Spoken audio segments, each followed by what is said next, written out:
Hi everyone, I'm Amy with Briggs Library, and I run a book discussion group, a monthly book discussion group at the Ironton branch in the afternoons. And I'm here today to tell you some of our book picks, our book club picks that we've read in the past. Just tell you a little bit about each book and what we did and didn't like about it. So kind of a reader's advisory. And if you want more information about the book discussion group, if you'd like to join us, there'll be more at the end of this video. So there'll be information. One of the first books I'm going to talk about, it's called Sons of Blackbird Mountain. And it's by Joanne Bischoff. And it is Christian fiction, historical fiction. It's a story of Avon. She comes from Norway. She comes to the hills of Virginia in the 1890s and comes to be a maid for three brothers. And this book, it's really different than other Christian fiction. It has deals with a lot of different topics. One of the main characters, he's an alcoholic, he's deaf and mute. So it was really interesting because the author kind of built in a lot of the sign language, and you kind of learned a lot about that, a lot of things that I didn't know about it. It's a different perspective, something you don't see every day, and the love story is really sweet and wonderful, and everybody, I'm pretty sure in our book club, enjoyed this one, so this is one to remember. The next book, one we've read, was A Week in Winter by Maeve Binchy. If you've read any of her books, she has kind of the same writing style in most of them. They're about family, people coming together. This one, of course, is set in Ireland. Most of her books are, which our book club, they like that, where they're set in different countries, because you learn a lot of things that you didn't know before, so it's interesting. This one is about a group of strangers that come to gather at the holidays. It's at Christmas at a resort in Ireland, and there's a whole different group of people. There's a movie star who thinks he's incognito. There's a mother and daughter-in-law that are not on good terms. There are two doctors that have seen too much, kind of worn out with life. There's a struggling musician, an unpleasant retired teacher. There's always an unpleasant person in there. There's a couple who wanted a trip to Paris but got this trip instead. And there is a psychic. So it's a whole group of characters, and it's how it kind of gives the backstory on each one. It's almost a collection of stories that comes together and makes a novel, because you learn about all their backstories and then how they interact with each other. So she's a good storyteller. Some of the characters were more interesting than others to hear about their backstory, but as a whole, we like her. We've read other books by her also, so it's a good story. The next one is called The Wives of Los Alamos, and it's by Tara Shea Nesbitt.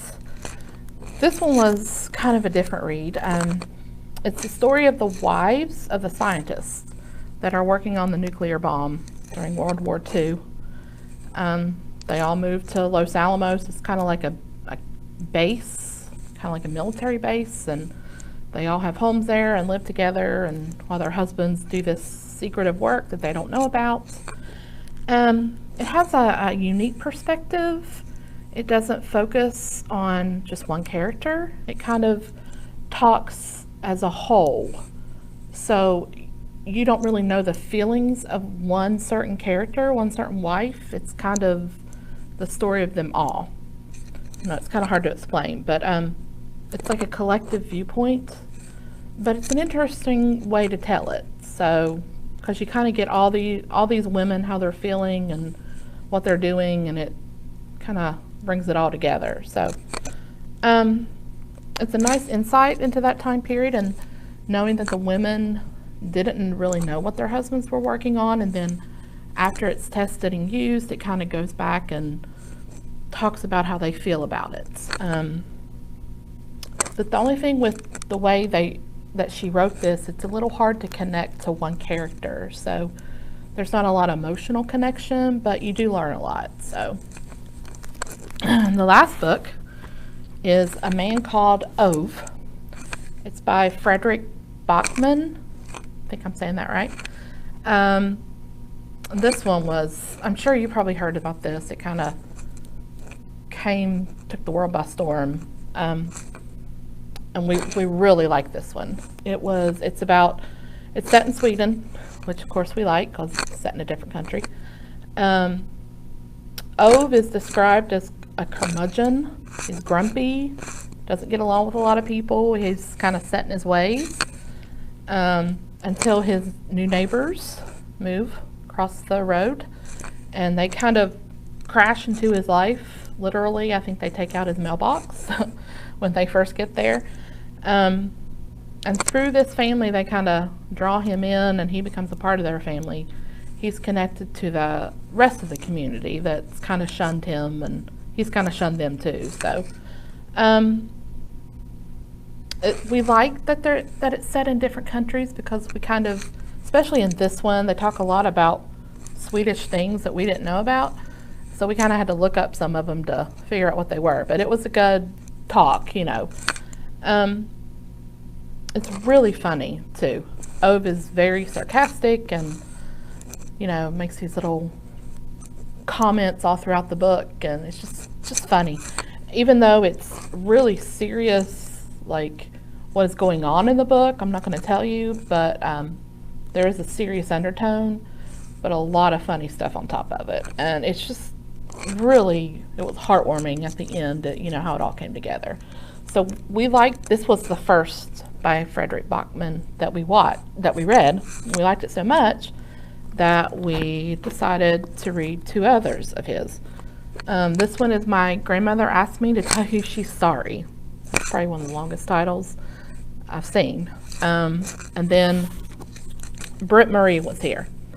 So we liked Ove the best, at least I did. This one, these two connect. You basically read this one first, which we didn't do. We did the opposite. We didn't really know. You read this one first because Britt Marie is introduced in this book. So those are 2 to check out too, which they're good. He has always these quirky characters that are, you know, not usual, but makes for interesting reads. So that's just a few of the books that we've read in the past. If you would like to join us, we're always looking for new members. So I'll be back another time and talk about some more books. Thanks for watching.